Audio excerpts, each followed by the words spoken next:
हाय, आपके साथ मैं हूँ Surabhi Sharma. India TV YouTube channel subscribe करिए, बेल आइकन दबाएं। 3 बजे की बुलेटिन की शुरुआत इस वक्त की सबसे बड़ी खबर के साथ। बाहुबली विधायक और माफिया मुख्तार अंसारी का खेल अब खत्म हो गया। मुख्तार पर सुप्रीम कोर्ट ने ऑर्डर दिया है जिसके मुताबिक अब उसे यूपी की जेल में भेजा जाएगा। सुप्रीम कोर्ट ने पंजाब सरकार की दलीलों को दरकिनार करते हुए मुख्तार को रोपड़ जेल से यूपी की बांदा जेल भेजने का आदेश दिया है। सुप्रीम कोर्ट के आदेश की 5 बड़ी बातें आपको बता दें। सुप्रीम कोर्ट का आदेश है कि मुख्तार को यूपी की जेल भेजा जाए। मुख्तार अंसारी को यूपी की बांदा जेल शिफ्ट किया जाए। कोर्ट का आदेश है कि यह एक्शन 2 हफ्ते के अंदर होना चाहिए। साथ ही कोर्ट ने बांदा जेल के सुपरिटेंडेंट को भी निर्देश दिए हैं कि जेल में ही मुख्तार अंसारी को सभी मेडिकल सुविधाएं मुहैया कराई जाएं। दरअसल पंजाब सरकार पर मुख्तार को उसकी तबीयत का हवाला देकर यूपी भेजने का विरोध कर रही थी, लेकिन सुप्रीम कोर्ट पंजाब सरकार की दलीलों से संतुष्ट नहीं हुआ। और एक बार फिर से बता दें, बड़ा फैसला कोर्ट की तरफ से 2 हफ्ते के अंदर यूपी में शिफ्ट किया जाएगा मुख्तार अंसारी को। और ये यूपी सरकार की किस मायने में बड़ी जीत है, इस बारे में बात करेंगे। इंडिया टीवी संवाददाता रुचि कुमार हमारे साथ जुड़ चुकी हैं, लेकिन आज के कोर्ट के फैसले के बारे में डिटेल जानकारी के साथ हमारी संवाददाता गौनिका अरोड़ा इस वक्त हमारे साथ जुड़ चुकी हैं। गौनिका, सबसे पहले आपसे जानना चाहेंगे, कोर्ट में आज क्या आदेश जारी किया, क्या कहा गया उन तमाम दलीलों के आधार पर जिसमें यह बात साफ तौर पर कही जा रही थी कि जान से मारने तक का खतरा है अंसारी को?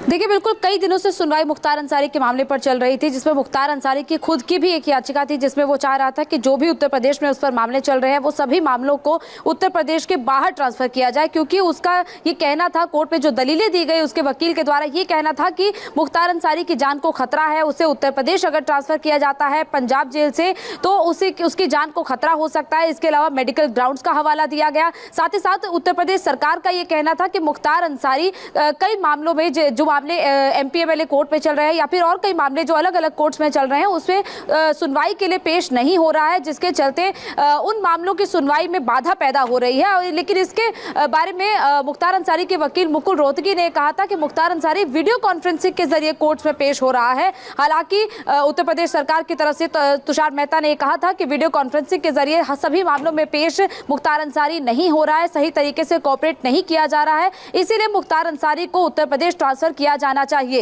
इसके अलावा पंजाब सरकार की तरफ से मेडिकल ग्राउंड्स का हवाला दिया गया था कि मुख्तार अंसारी डिप्रेशन का शिकार है। इसके अलावा कई तरह की बीमारियां उसे है, उसके बैक में समस्या है, जिसके चलते उसे अभी पंजाब से यूपी ट्रांसफर नहीं किया जाना चाहिए और उसे पंजाब की जेल में ही रहने दिया जाना चाहिए। लेकिन यूपी सरकार ने बार बार इस बात पर सवाल उठाए थे कि जिस मामले में मुख्तार अंसारी पंजाब जेल में बंद है उस मामले में ना तो अब तक चार्जशीट फाइल की गई है और ना ही मुख्तार अंसारी ने जेल से बाहर निकलने के लिए कोई बेल एप्लीकेशन फाइल की है, जबकि मामला 2 साल पुराना है। तो आखिर मुख्तार अंसारी पंजाब की जेल से बाहर निकलकर क्यों नहीं आना चाहता है? इसके अलावा पंजाब सरकार और मुख्तार अंसारी की मिलीभगत को लेकर भी यूपी सरकार की तरफ से आरोप लगाए गए थे कि पंजाब सरकार मुख्तार अंसारी को बचा रही है और इसीलिए मुख्तार अंसारी को यूपी ट्रांसफर किया जाना चाहिए और एक न्याय तंत्र के साथ खिलवाड़ किया जा रहा है, ये टर्म भी यूज किया गया था। लेकिन अब सुप्रीम कोर्ट ने सारी सुनवाई को खत्म करने के बाद फैसला सुरक्षित रख लिया था और आज जब इस मामले पर फैसला आया है तो कोर्ट ने ये साफ शब्दों में कहा है हलफनामे में कही गई बातें क्या तर्क दिए गए ये आपने जरूर बताया, लेकिन रुचि कुमार से अब मैं जानना चाहूंगी। लखनऊ से रुचि कुमार हमारे साथ जुड़ चुके हैं। रुचि, यूपी सरकार के एक्शन का डर तो पहले ही था, कमर तो पहले ही तोड़ी जा चुकी है, सारी संपत्तियों को कुर्क किया जा चुका है, अवैध इमारतों को ध्वस्त किया जा चुका है और अब 2 हफ्ते बाद यूपी वापसी।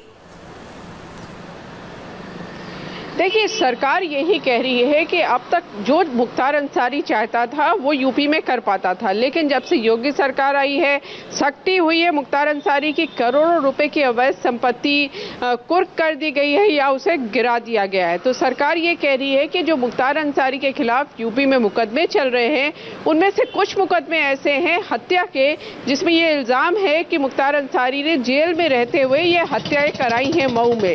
उन मुकदमों में और बाकी जो मुकदमे हैं यहाँ पर प्रयागराज में, एमपी एमएलए कोर्ट में या मऊ में या गाजीपुर में, उसमें मुख्तार अंसारी की पेशी बहुत ज़रूरी है।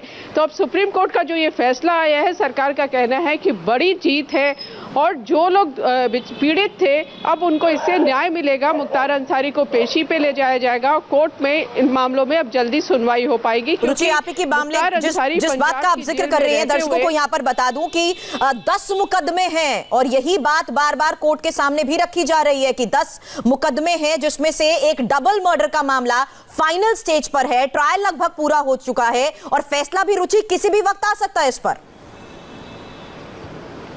जी हाँ, बिल्कुल। ये जो डबल मर्डर का मामला है, ये मऊ का मामला है। ये भी कहा जा रहा है कि मुख्तार अंसारी जेल में बंद थे जब ये डबल मर्डर हुआ था, गवाह को भी मार दिया गया था, तो वो बिल्कुल फाइनल स्टेज पे है। और जो उसमें जिनकी मौत हुई थी उनके भाई ने भी कोर्ट में गुहार लगा रखी है कि मुख्तार अंसारी को जल्दी पेशी पे लाया जाए। लेकिन पेशी पे कैसे लाया जाए? 2 साल से, पिछले 2 साल से यूपी में जो पुलिस है वो जाती है पंजाब, लेकिन मुख्तार अंसारी को वहाँ की जेल से नहीं भेजा जाता, ये कहते हुए। ये बड़ी बात आप रुचि बता रही हैं, इस पर मैं गौनिका आपसे भी जानना चाहूंगी। कोर्ट के सामने भी ये बात रखी गई, जब यूपी में 10 से ज्यादा मामले हैं तो क्यों आखिर 2 साल से पंजाब से यूपी नहीं भेजा जा रहा, क्यों रोका जा रहा है पंजाब में? देखिए, बिल्कुल इसी बात का जिक्र बार बार उत्तर प्रदेश सरकार की तरफ से कोर्ट पे किया गया था कि हर बार जब भी उत्तर प्रदेश सरकार के जेल अथॉरिटीज या पुलिस ऑफिसर्स वहां पर जाते हैं पंजाब के रोपड़ जेल में, तो कई बार अलग अलग तरह का हवाला दे दिया जाता है। वो वारंट लेकर जाते हैं, लेकिन हर बार मेडिकल ग्राउंड्स का हवाला दिया जाता है और इसीलिए सुप्रीम कोर्ट का रुख उत्तर प्रदेश सरकार को करना पड़ा। और इसीलिए कोर्ट में लगातार ये ग्राउंड दिए जा रहे थे कि क्यों मुख्तार अंसारी को आखिर पंजाब से उत्तर प्रदेश तक ट्रांसफर किया जाना जरूरी है। कई ऐसे मामले हैं जिन मामलों में सही तरीके से सुनवाई नहीं हो पा रही है, क्योंकि मुख्तार अंसारी कई मामलों में कोर्ट में पेश नहीं हो पा रहा है और इसीलिए मुख्तार अंसारी को पंजाब से यूपी ट्रांसफर किया जाए। साथ ही साथ लेकिन अलग अलग जो ग्राउंड्स दिए जा रहे थे मुख्तार अंसारी की तरफ से और पंजाब सरकार की तरफ से, वो लगभग एक जैसे ही थे। एक सबसे बड़ी बात है कि यूपी पुलिस पहले ही नकेल कस चुकी है। लेकिन गौनिका, एक आखिरी कमेंट में यहाँ रुचि कुमार से चाहूंगी। रुचि, कहां शिफ्ट किया जाएगा, इसको लेकर कब तक फैसला संभव है? देखिए, ये फैसला जल्दी हो जाएगा और सरकार का ये कहना है कि अब वो बांदा में रखा जाए या प्रयागराज में रखा जाए, तो मुख्तार की जब जरूरत होगी कोर्ट में पेशी की तो सरकार उसे पेश करा पाएगी, जो पिछले 2 साल से नहीं हो पा रहा था। तो न्याय जल्दी मिलेगा, इसलिए सुप्रीम कोर्ट में योगी सरकार इसे अपनी बड़ी जीत मान रहा है और किसी भी जेल में रखा जाए, चाहे वो बांदा में हो चाहे प्रयागराज में हो। इस पर आप नजर बनाए रखें, आगे भी हम आपसे अपडेट लेंगे। फिलहाल पूरी जानकारी के लिए शुक्रिया आपका। गौनिका, आपका भी बहुत बहुत शुक्रिया तमाम जानकारी के लिए। हाय, आई एम सुरभि शर्मा। खबरों से अपडेट रहने के लिए India TV YouTube channel subscribe करिए, साथ में बेल आइकन जरूर दबाएं। जुड़े रहें इंडिया टीवी के साथ।